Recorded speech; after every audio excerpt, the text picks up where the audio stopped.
Hi friends, welcome you for the second session of the module beams. In the previous session, we have discussed about the Hermite shape function for the beams, where we find out or we derived a value or expression for H1, H2, H3 and H4. In today's class, we can directly move on to the problems. Okay, so for problem we required three important matrix. One is elemental stiffness matrix, displacement matrix, and last one a force vector. Okay, so the derivation of elemental stiffness matrix for the beams I am going to discuss in the next session. Okay, so let us know how to write the elemental stiffness matrix for the beam.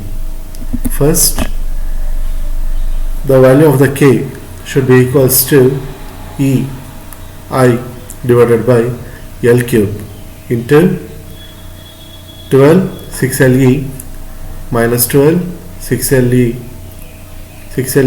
4LE square minus 6LE 2LE square minus 12 minus 6LE plus 12 minus 6LE 6LE 2LE square minus 6LE 4LE square, where E is the Young's modulus of the beam and I is the moment of inertia and LE is the length of the element.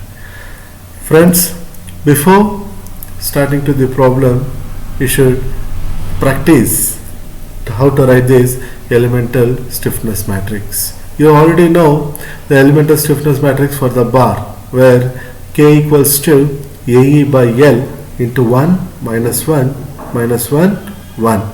So you remember this matrix, and the next one is the force vector, very important force vector. Obviously at each node there will be two forces, where one of the forces is responsible for the vertical deflection and another force is responsible for the slope. Therefore, in case of beams, at each node there will be two forces, and very importantly, while solving the problem we should know what type of loading the beams is carrying.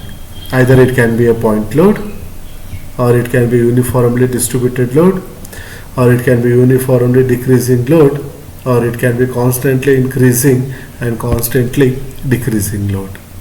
For that, the formula for the force is given here. You should practice this formula and you should know this formula. This is for the node 1 and this is for the node 2.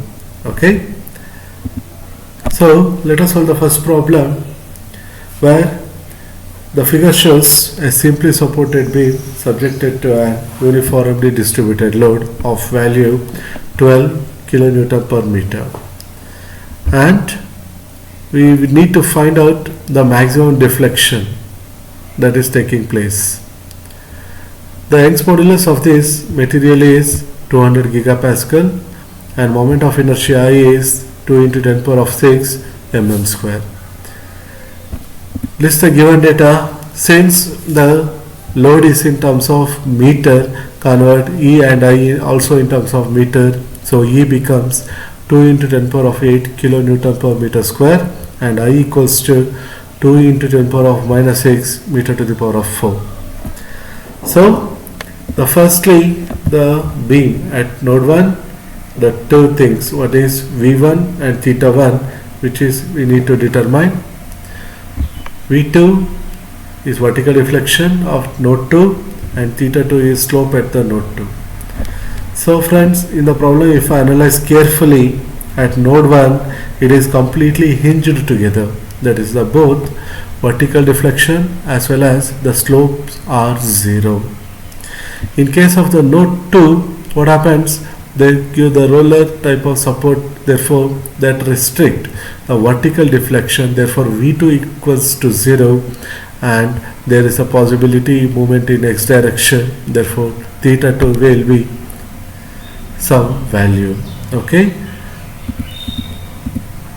So first write the element difference equation for the beam EI by L cube into so and so, and I know that the value of the E and value of the I and value of the L, if I substitute all these values to the element difference equation, I will get the K1 equals to 400 into 12, 6 minus 12, 6, 6, 4 minus 6, 2 minus 12 minus 6, 12 minus 6, 6, 2 minus 6 and 4. So once the element stiffness matrix is completed, V1, theta 1, V2, theta 2 will have the displacement vector, and another requirement is the load vector. So at each node there are two forces F1, M1, and at node 2 F2, M2. So its value is, since in the problem it is uniformly distributed load, at node 1 for vertical deflection P0 LE by 2, and for the slope P0 LE square by 12. At node 2 for vertical deflection P0 LE by 2, and for the slope is minus P0 LE square by 12. Okay, so I got the, I know the P0 value, that is 12 kilonewton per meter.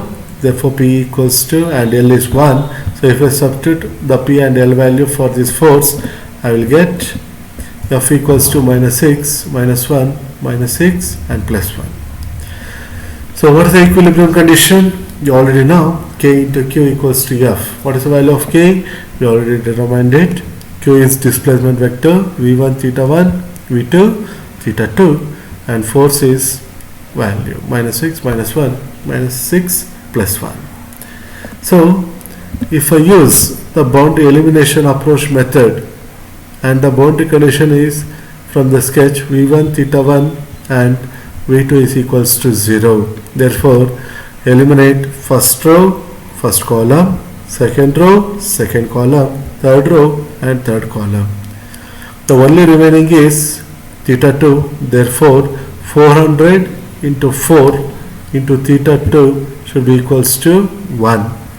Therefore what is the slope at the node 2 is 6.25 into 10 power of minus 4 radians.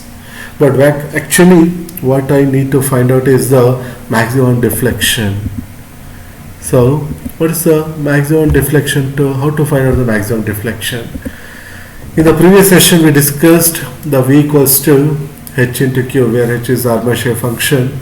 Therefore V equals to H1 V1 plus LE by 2 into H2 theta 2, or you can write as theta 1, plus H3 into V2 plus LE by 2 into H4 into theta 2.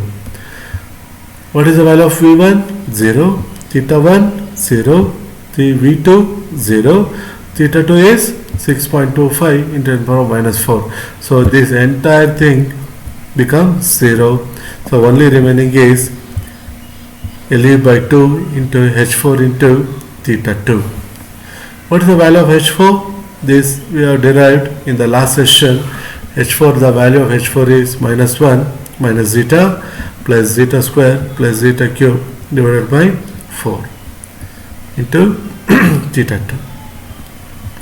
Therefore put together, at node 1 the value of zeta is minus 1, at node 2 the value of zeta is plus 1.